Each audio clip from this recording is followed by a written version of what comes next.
நடிகர் விஜய் அவரோட பாடல் வந்து இப்போ உங்களுக்கு வந்து பிரச்சாரம் செய்யற மாதிரி அமைஞ்சிருக்குன்னு சொல்லியிருக்கீங்க. தம்பி வந்து கேம்பெயினை தொடங்கவா, மைக்கை கையில் எடுக்கவா அப்படின்னு அவர் அந்த பாட்டை வெளியிட்டது வந்து என்னுடைய தம்பிகளுக்கு உற்சாகமாக இருக்கு. எங்களை எதிர்த்து நிற்கிற எல்லா கட்சிகளுக்கும் அது ஒரு நடுக்கமாக இருக்கு. இது என்ன இப்படி ஒரே மாதிரி எல்லாரும் கிளம்பிட்டாங்கன்னு நினைக்கிறாங்க.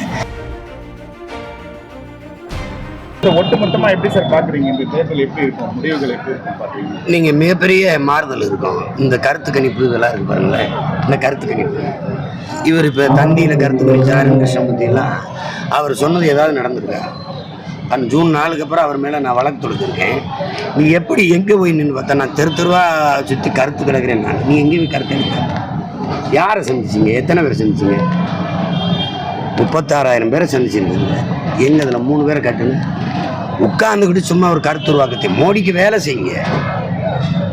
மோடிக்கு ஓட்டு போடுங்கன்னு சொல்லிட்டு போங்க. அதுக்காக மற்றவர்களை வந்து நீங்கள் குறைச்சி எப்படி பண்ணுங்க சார்? இப்போ உச்சநீதிமன்றம் அதனால வந்து இந்த கருத்து கணிப்புகள் இந்தியா முழுமைக்கு இருக்கிற எல்லா ஊடகங்களையும் இந்த கருத்து கணிப்பு எது நடந்திருக்கு?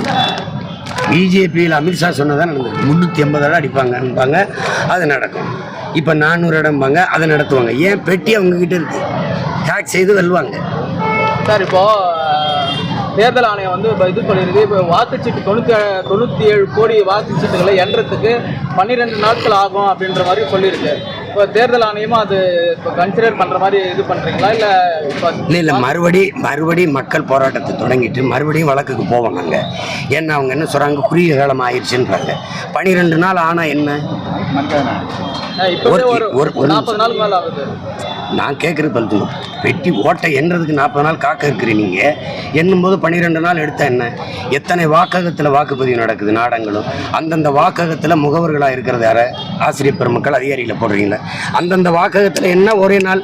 இப்போ இந்த இடத்துல இந்த இடத்துல ஒரு அம்பத்தூரில் ஒரு பூத்து இருக்குன்னா அங்கே எண்ணியை சொல்லிட வேண்டியது. அந்த இடத்துல கடன்னு சொல்லிட போகிறாங்க. இதுக்கு எதுக்கு 12 நாள் ஆகும்? 12 நாள் ஆகும்னு சொல்கிறேன். நீங்கள் எதுக்கு 40 தொகுதியில் 7 கட்டமாக நடத்துறீங்க தேர்தலில்? 7 கட்டமாக தேர்தல் நடத்தலாம், 12 நாள் எண்ணக்கூடாதா?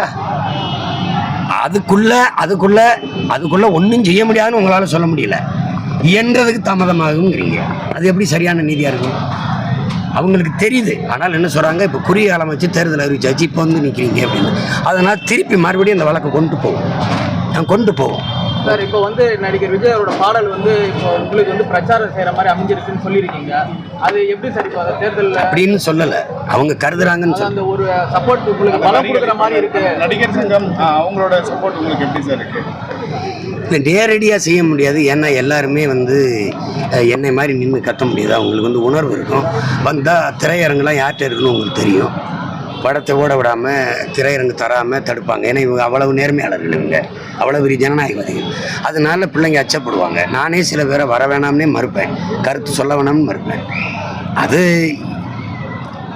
இது வந்து தம்பி வந்து கேம்பெயினை தொடங்கவா, மைக்கை கையில் எடுக்கவா அப்படின்னு அவர் அந்த பாட்டை வெளியிட்டது வந்து என்னுடைய தம்பிகளுக்கு உற்சாகமாக இருக்குது.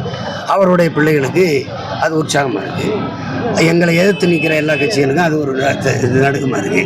இது என்ன இப்படி ஒரே மாதிரி எல்லாரும் கிளம்பிட்டாங்கன்னு நினைக்கிறாங்க. இதில் பார்ப்போம், பொறுத்திருந்து பார்ப்போம். மகாராஷ்டிராவில் ஒரு எம்பி கேண்டிடேட் சொல்லியிருக்காங்க, இந்தியாவில் மோடி அலையெல்லாம் இல்லை, எல்லாரும் கரெக்டாக வேலை செய்யணும், இல்லைன்னா நம்மளுக்கு தோல்வின்ற மாதிரி தான் பேசியிருக்காங்க. அது வந்து வைரல் ஆயிருக்கு. அது எப்படி?